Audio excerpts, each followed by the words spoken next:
अभी judicial activism बहुत चल रहा है।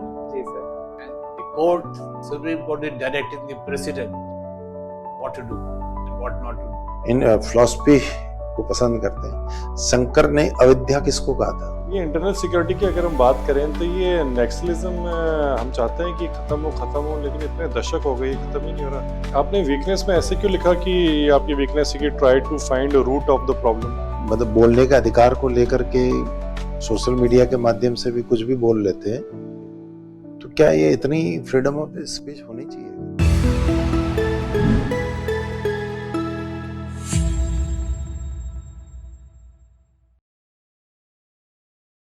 May I come in, sir? Please come in.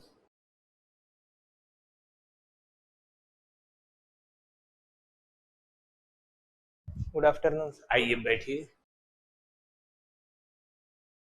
Thank you, sir. एक संक्षिप्त परिचय दें अपना, बिना अपना नाम बताए। सर, मैंने मेरी स्कूलिंग डूंगरपुर से की है। ग्रेजुएशन फिजिक्स केमिस्ट्री मैथ्स में मोहनलाल सुखाड़िया यूनिवर्सिटी से की और अभी मैं मास्टर्स कर रहा हूँ फिलोसॉफी में। मेरी हॉबीज है कविताएं लिखना और साउथ एशियन जियोपॉलिटिक्स ऑब्जर्व करना और इंटरनल सिक्योरिटी के बारे में भी चैलेंजेस को ऑब्जर्व करना। तो मोहनलाल सुखाड़िया यूनिवर्सिटी और Lal Bahadur Shastri college. Yes sir. चलिए दोनों के बारे में बात करते हैं। दोनों हमारे रिस्पेक्टेड पर्सन।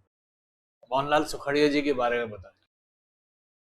वो सर, उन्होंने मेवाड़ प्रजामंडल में भाग लिया था। 1942 के क्विट इंडिया मूवमेंट में वो जेल भी गए थे। उसके बाद 1954 में वो चीफ मिनिस्टर बने, तो 17 इयर्स का सबसे लॉन्गेस्ट टेन्योर उनका रहा था। उसके बाद उन्होंने सर जो 1956 में एकीकरण हुआ था राजस्थान का, तब भी वो सीएम थे, तो सिरोही को राजस्थान में मिलाने में भी उनकी बहुत बड़ी भूमिका थी। जमींदारी अबोलिशन एक्ट 1959 भी उनके ही कार्यकाल में आया था। रिको 1961 जो बना था वो भी उनके ही कार्यकाल में बना था।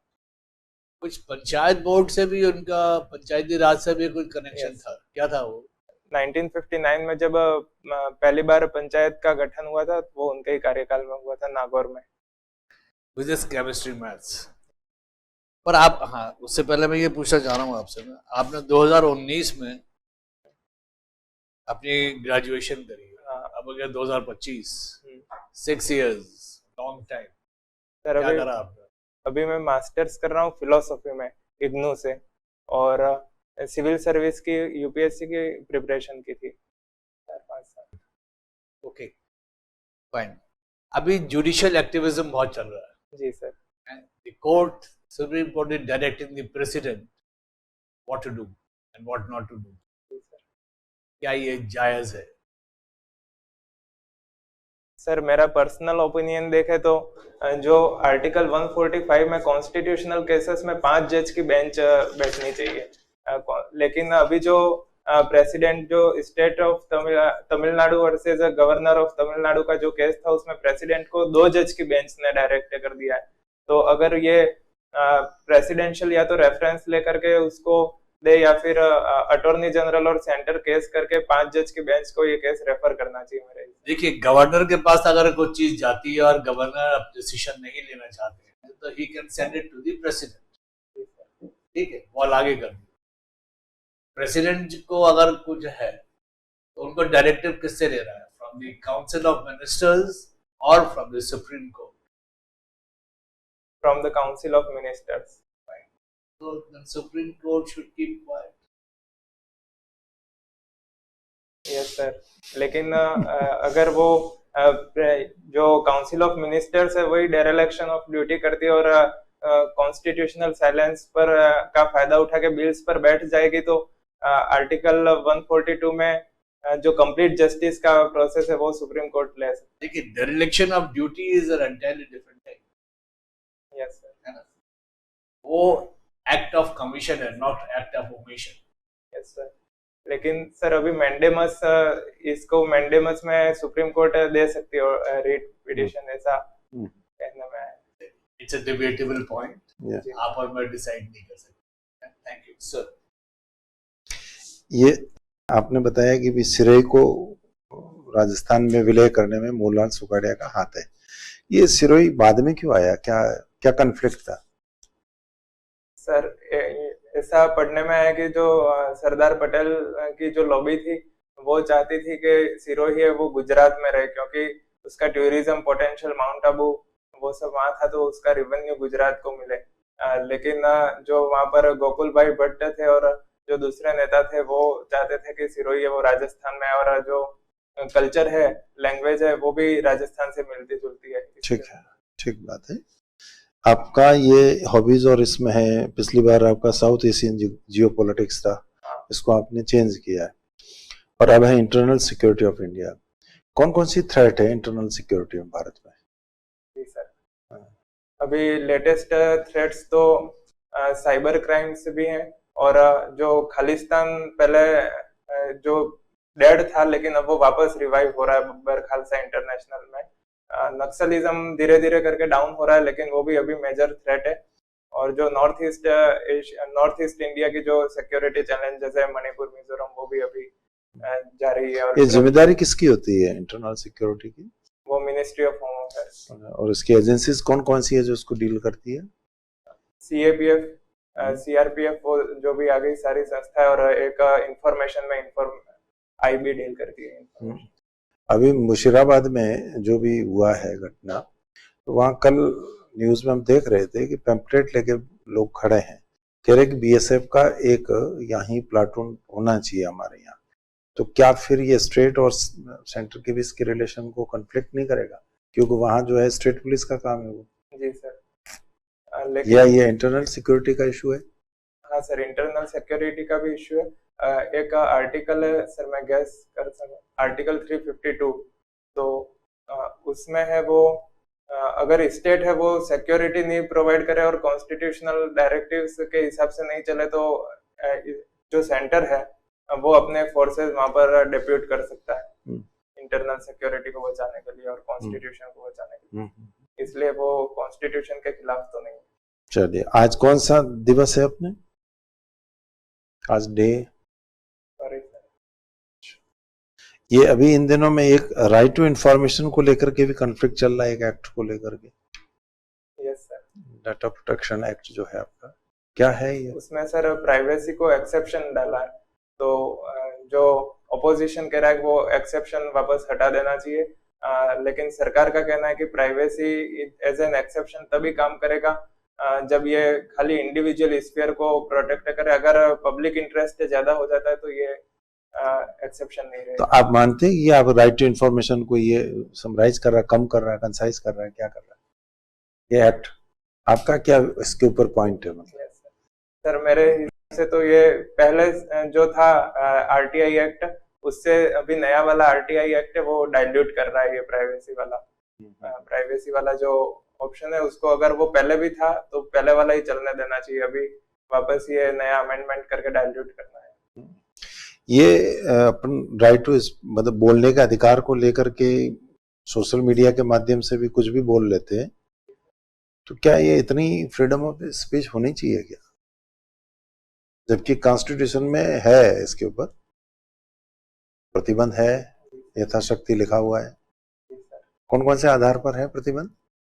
प्रतिबंध आर्टिकल 19(2) में दिए हुए हैं, जिसमें defamation, morality, national security, foreign affair से रिलेशन, इन सब में प्रतिबंध है। और अगर वो उसके आधार पर बहुत सारे एक्ट भी बनाए गए, पासा एक्ट, NSA एक्ट, तो अगर उसमें वो वायलेट नहीं कर रहा है तो right to freedom of speech पूरा देना चाहिए। जैसे कि अमेरिका, USA में भी हो गया, तो वो उनका ज्यादा रोक टोक नहीं है freedom of speech and expression में। तो उसमें अमेरिका का सिस्टम अलग है और इंडिया का सोसाइटी का स्ट्रक्चर अलग है।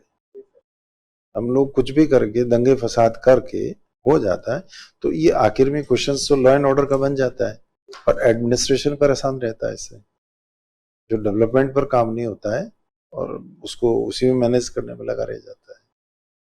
खैर, एनीवे, आप इन फिलॉसफी को पसंद करते हैं।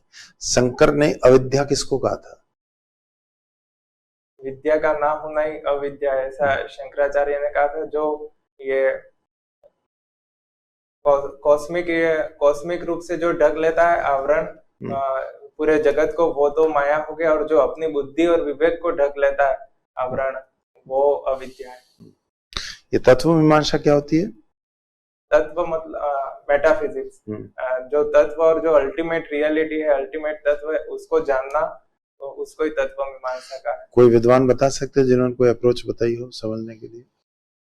इंडिया का, इंडिया, बाहर का?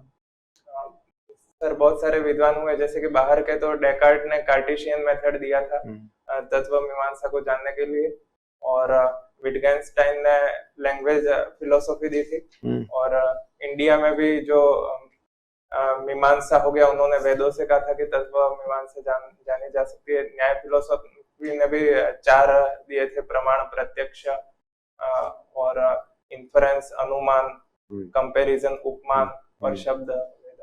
ठीक है सर। मनीषा, आपने वीकनेस में ऐसे क्यों लिखा कि आपकी वीकनेस है कि try to find root of the problem? Sir ये तो स्ट्रेंथ में लिखा है। अच्छा, फिर आपने चेंज कर रहे हैं, मतलब आपने इससे गलती हो गई, आपने जो स्ट्रेंथ है वो वीकनेस में लिख दी और वीकनेस स्ट्रेंथ में लिख दी। अच्छा, ओके। तो फिर आपने ये लिखा है स्ट्रेंथ में ब्रीच डेडलाइन। हाँ, वो तो ये आपकी वीकनेस है? हाँ, डेडलाइन को ब्रीच कर देते हैं आप। हाँ, मतलब फिर आपने दूसरी तरफ लिखा है पंक्चुअल है।